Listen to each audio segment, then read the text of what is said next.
Hey everyone, guess what? There's a new update for Topaz Denoise AI. This is version 3.2.0. This is going to be a first look video today. Stay tuned.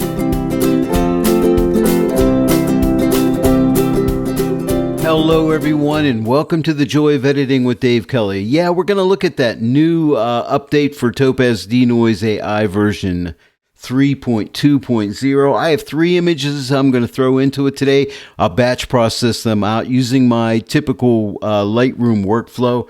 These are very high ISO images, 25,600, so they're extremely noisy images, and we're going to send them into the new update and see what kind of results we get. I recently got an email from Topaz telling me that Denoise AI version 3.2 is here.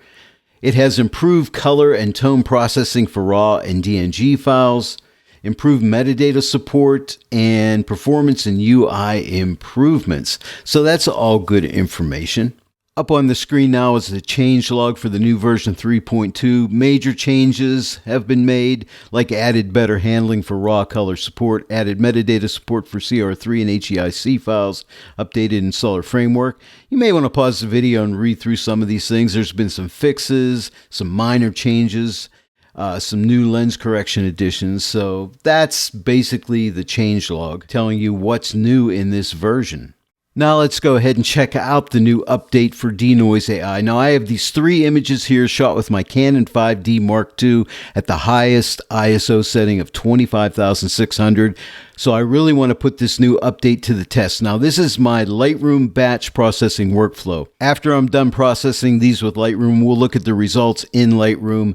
And then also, I've already pre-batch processed these images as RAW files because remember, they've made some changes, improved color and tone processing for RAW and DNG files. So we're going to take a look at that. All three of these images have no adjustments on them whatsoever, as you can see right here.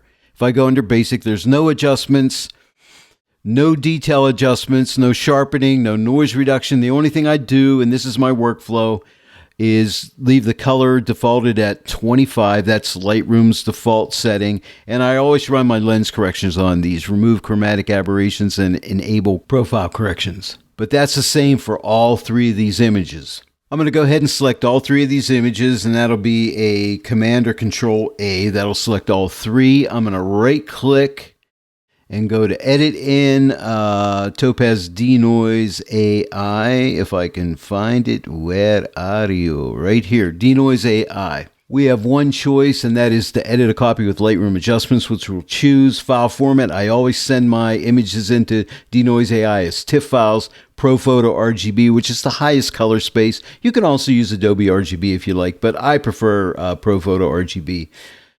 Bit depth, I always choose 16. You can also choose 8, but 16 is going to give you better results in your editing. And resolution, anywhere between 240 up to what your printer wants. I have an Epson printer and it likes a resolution of 360, but for now I'll just leave it on 300, which will be fine. Now as far as compression, I want no compression. I want to send a lossless image into Topaz Denoise AI, so I'm choosing none for compression. Now all I need to do is click Edit, and that'll launch Topaz Denoise AI. It's preparing all my files, it's turning them into TIFF files, and in a second or two, Denoise AI will open up. And now we're inside of Topaz Denoise AI.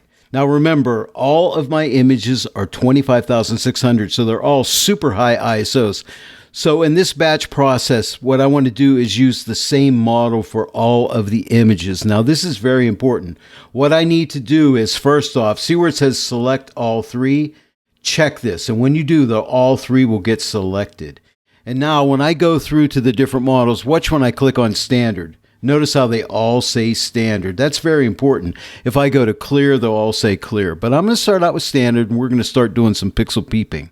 Now, I'm going to be using the auto settings today, and that's generally what I always use. But for this test, it'll keep everything standard. So I'm going to use the auto settings. So I'm starting out with standard. I have to do some pixel peeping here. Let's zoom into 200% so we could really look for any lurking noise. And I can see noise right in here. I can see noise in here and noise up in here. And I'm in standard. So that model's not going to work. So now I'm going to click on clear. And notice how these all change to clear. But I can see I'm still in the auto mode and I can still see there's noise here, so that's not right. So now let's go to low light.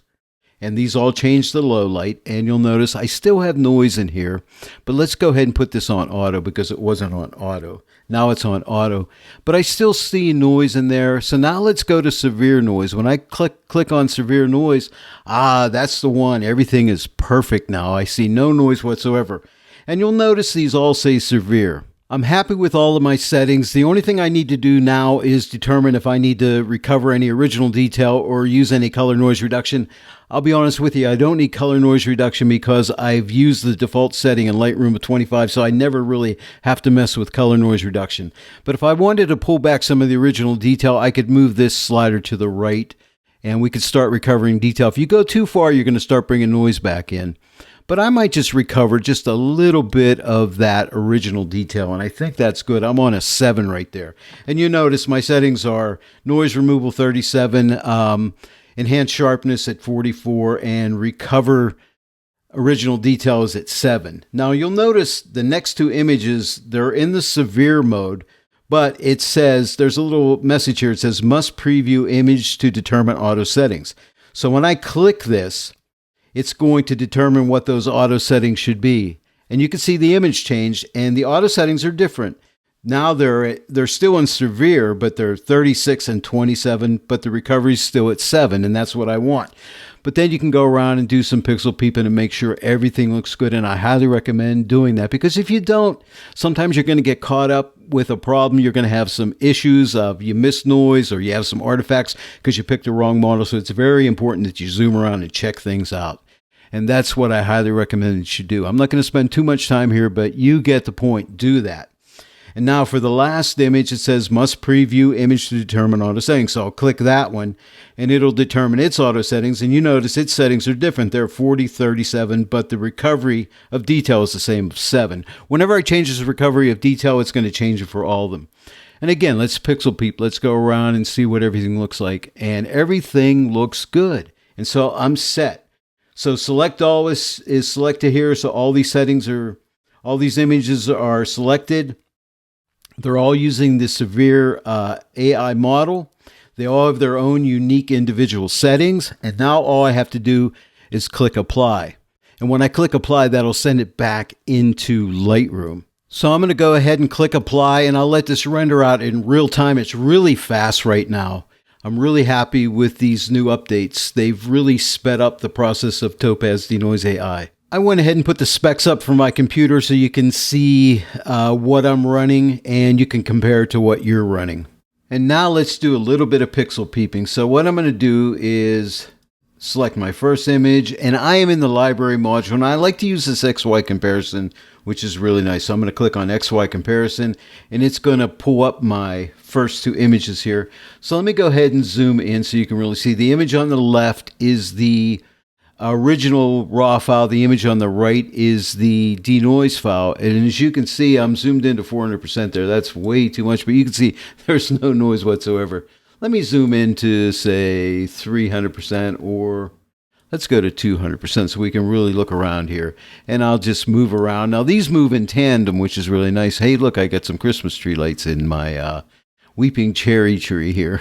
So my wife likes to put Christmas lights everywhere. But let's do some pixel peeping. But look how clean and sharp it is.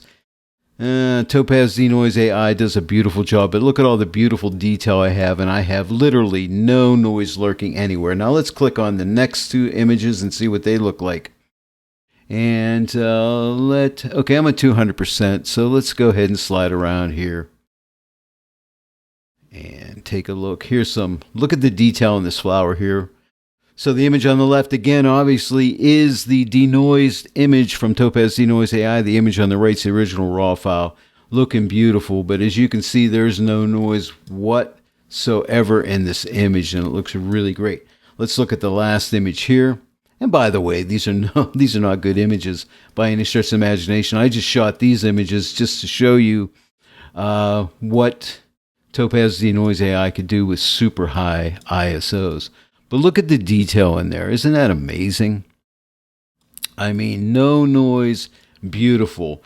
Now, don't forget, like I said, what I'm going to do is I'm going to show you the results I got when I did some batch processing with the raw files. I'll show you that here in a second. What you're seeing on the screen right now are two raw files. Now, the image on the left was batch processed inside of Topaz Denoise AI as a raw file. The image on the right is the original raw file. They're both DNG files, by the way.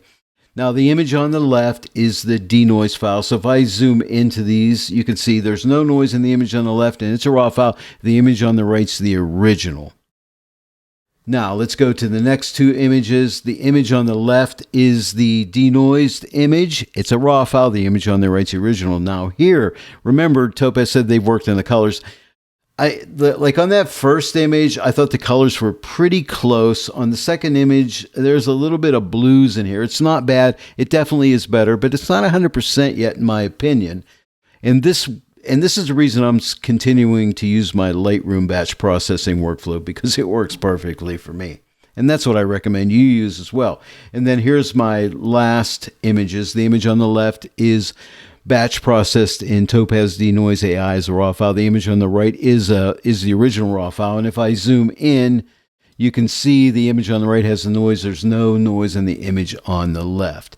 Another reason I don't like to use Topaz Denoise AI as a raw batch processor is because when you do, you'll find your Adobe profiles are missing, as well as your matching camera profiles. They're both missing, and I need those. I don't know about you, so I don't like that.